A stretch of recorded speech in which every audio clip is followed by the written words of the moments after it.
but it sounded like his former lawyer Cohen. Oh yeah.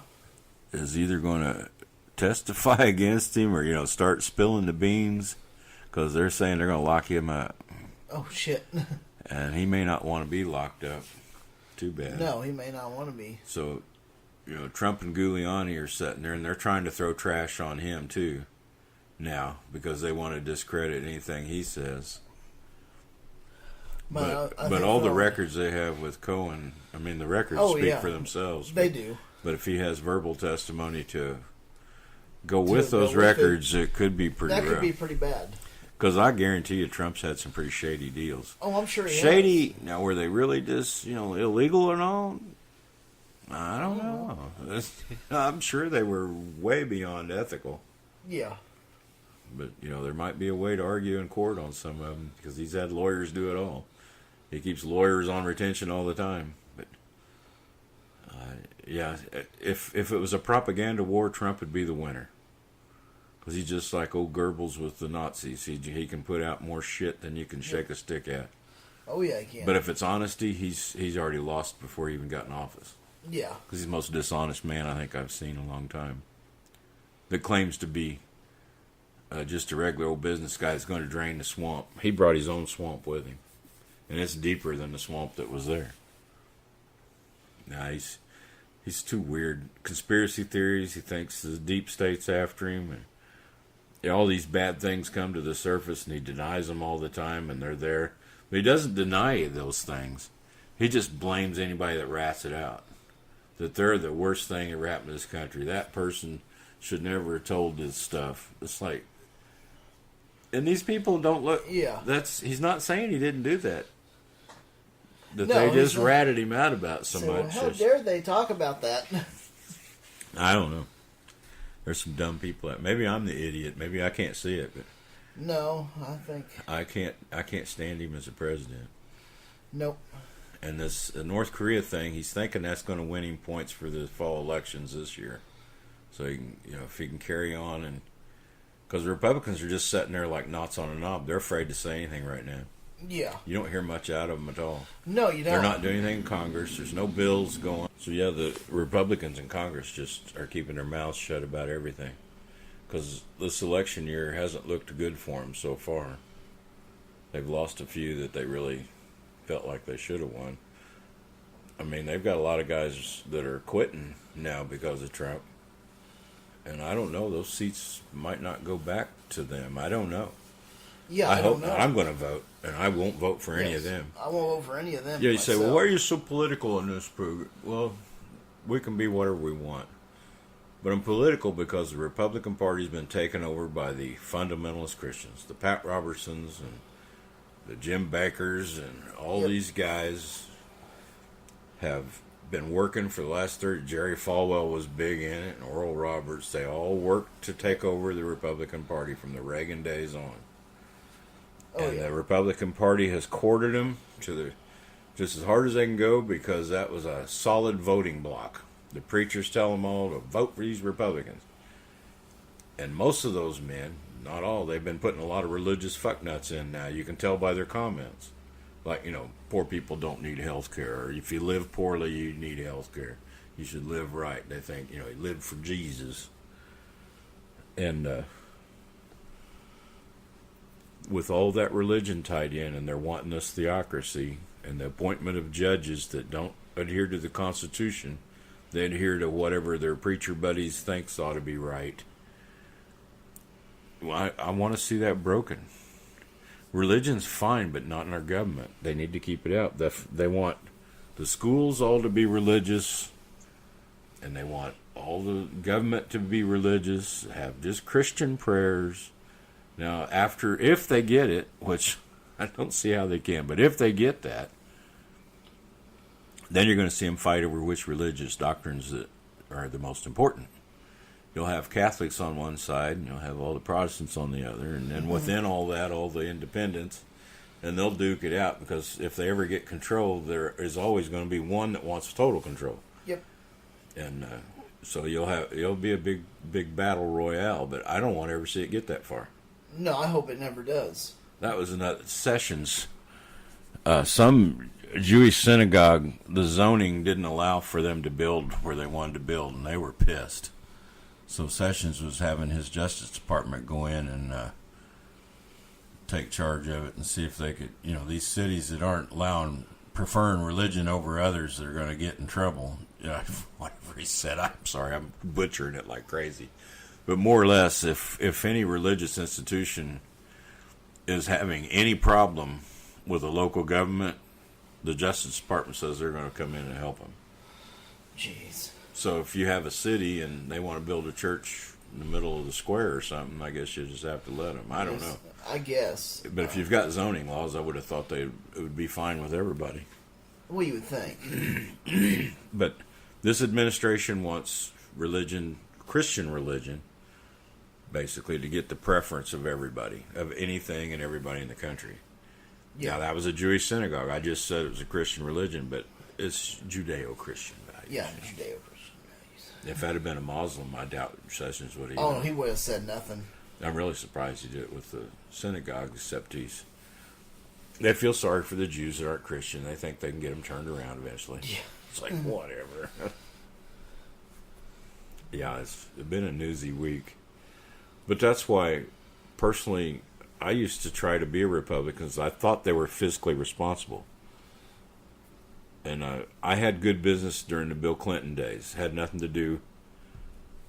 Clinton in that first Congress, they cut the budget. When Clinton left office, there was a budget surplus. Yes, he was a bad boy, but he was economically sound. And the Republican Congress at that time, they worked well together. Then you get Bush come along, and a year later, he's got us in record deficit. Yep. And he's set up this whole recession that first year in office. Yep. He propped the economy up with 4 pillars because we had a recession. There's T-bills and housing and I forget what the fuck else. I remember reading an article that said if any one of these pillars fails, the whole thing tumbles. Yep. Housing failed. The whole fucking thing came down. It did. And I was told that the first year he was in office. That it wasn't a churcher or a prophet or anything. It was just somebody saying in the economy that when you... See, the Bush brothers were in on the savings and loans in the 80s that failed. We used to have First State Savings and Farm and Home Savings. They were just savings places. You could go in and wasn't a checking account, it was just a savings account. Earned 6% interest or whatever. And it was kind of like a, what do you call these? Jesus, I'm always after you to deceive. Okay. Credit union. Yes, credit union. Kind of like that. But it was federally managed and all that. Well, they were in charge of it, and the speculation went on just like he did with housing, and they folded up. Reagan come in and had to buy them out because he couldn't let them fold. So, but that was the Bush brothers. Well, it was one of the Bush brothers that was in office as president. Where he screwed up the economy for that. They want to deregulate everything. Okay, some regulations are bad, but some regulations are necessary to keep this shit from happening. To keep this from happening. Now the regulations they put in Obama days, Trump says we're going to get rid of that too. So the banking regulations are coming off, or they're working on it. I don't know if they have yet. So there's not going to be any safeguard from another speculation on housing going, which the bubble's kind of bursting right now. Yeah. Say housing's too high for people to buy, so people are talking rent now. They're not buying houses. And the mortgage rates are going up, so hopefully they haven't taken enough of the regulations off that it's going to explode. But, it's like keep doing the same thing over and over and looking for different results type thing. Yeah, it's just insanity. If you let people speculate, they're going to speculate. Yep. The bubble bursts every time. Yes, it does. It doesn't work out when they do that. Well, I guess if you don't got any more in the headlines, hell, the headlines is full of shit, but we've talked enough of it. More religious fucknuttery everywhere you look. Yep. I guess we'll go on to our talk this week, our topic that we discussed, which is the free will argument. Yeah, more or less how it deals with religion, right? Yeah, and the Christian religion more than others. Yeah. Yeah, because I don't know about Hindus or Muslims or anything on free will. Any of them. So. I know with a Christian, if you ever say anything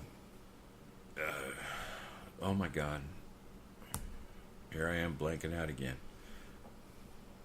But to say, well, if God wants you to know about him, he would show you. And they say, oh no, he wants you to have free will.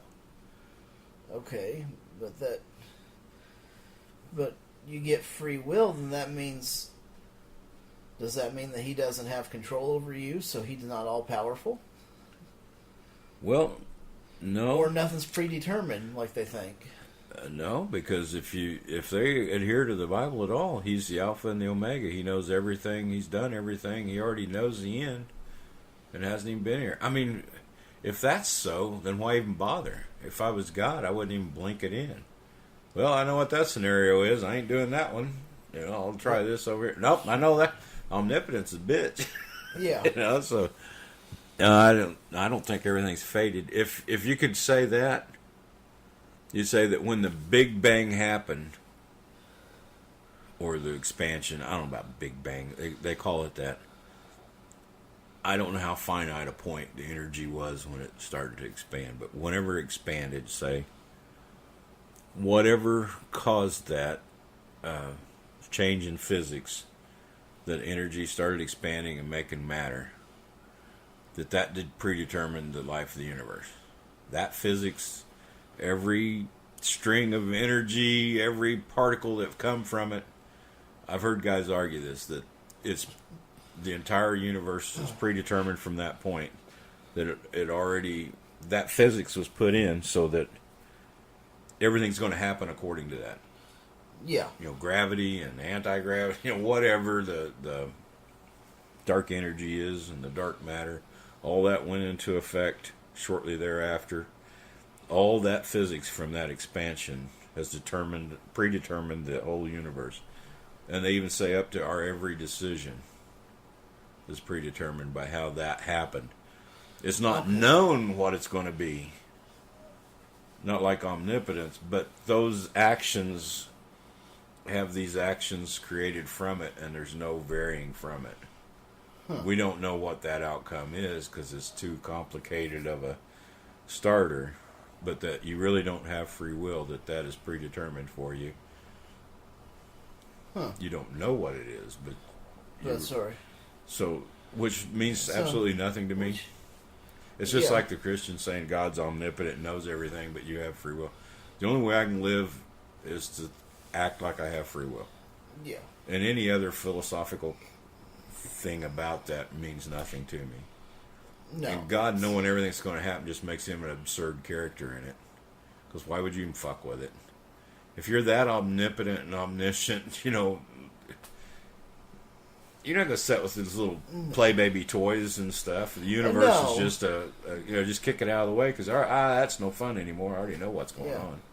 It's like, how many times can you watch the same fucking rerun? Yeah.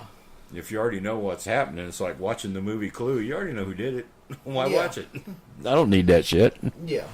And if you're that omnipotent and omniscient, you got to be a really weird being to want to suffer through all that. Well, yeah. I guess that's the one thing that baffles me on the free will thing. It's like, well, it's your free will not to believe. Like, well, then he doesn't. Well, Then what kind of control does he really have? If he's saying that I'm going to create you, but yet I don't care what you do. Well, they're saying you have free will, but they're also saying he answers prayers and there's miracles all the time.